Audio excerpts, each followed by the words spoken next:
Morning, Board, Governors. We had a very robust medical meeting. We actually did two.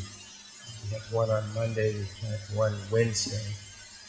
There was no complications, but many small details that we still have to put together.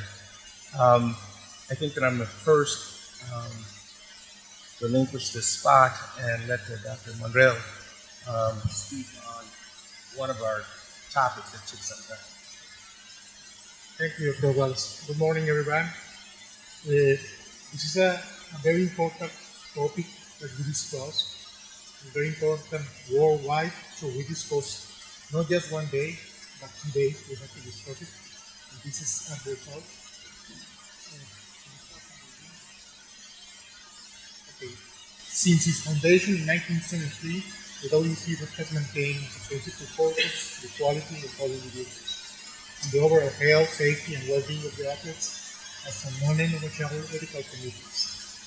Last month in Mexico City, we had a panel of medical sports and human rights experts in Mexico City to discuss matters relevant to gender identity, genetics, physiological and orthogonal parameters. Last month, we had a panel of experts in Mexico City, including lawyers, human rights people, and medical different disciplines like genetics and clinical obstetrics and a lot of different kind of disciplines in medicine. But during this convention, the medical committee discussed the rules and regulations of the enrollment of professional boxers wishing to be ranked and rated with the WBC. The WBC will ask for a karyotype test for all the individuals wishing to compete in any of the WBC categories. If a boxer has a karyotype positive for any gender genetic variation, the individual will have to go for a second evaluation, which will include a complete series of assessments, and this will entail a complete endocrinological profile among other assessments. This will be in order to determine whether the boxer qualifies to partake in the respective category. The WBC reserves the right to administrate the results for compliance reasons. Any other potential issues that may arise from these assessments will be determined only by the WBC Medical Committee. So we know this is a hard topic and a hard issue, but this is the decision that we think is the best. Thank you. Let me put this in non-medical words, because we might be a little bit confused, and I say this because I have been talking to the doctors for months. The WBC has continually discussed the matter that started with transgender boxing. The WBC established an absolute policy in which basically the position of the WBC states XX, which is a woman, against XX, yes. XY, which is man, against XY, yes.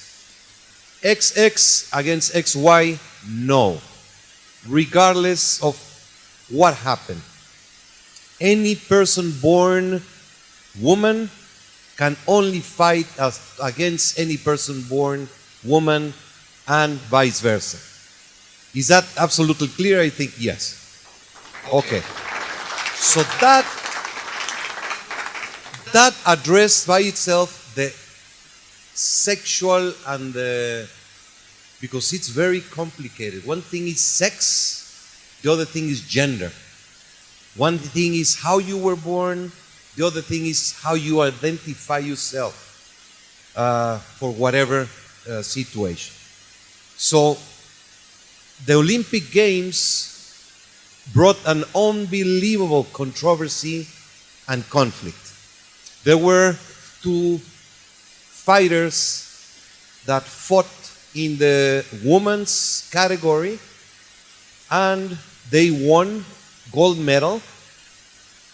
There was a very big controversy about their situation on whether they were born man or woman. And another group, put out unbelievable reports on the media that created a huge problem for the IOC and a world concern and controversy. Now those two fighters are going to turn professional, and that matter is going to come now to our field. So we did this great panel. We had people from human rights, we had lawyers, we had transgender experts, we had all types of medical experts and academic. That's it? Somebody else? In general. And boxers.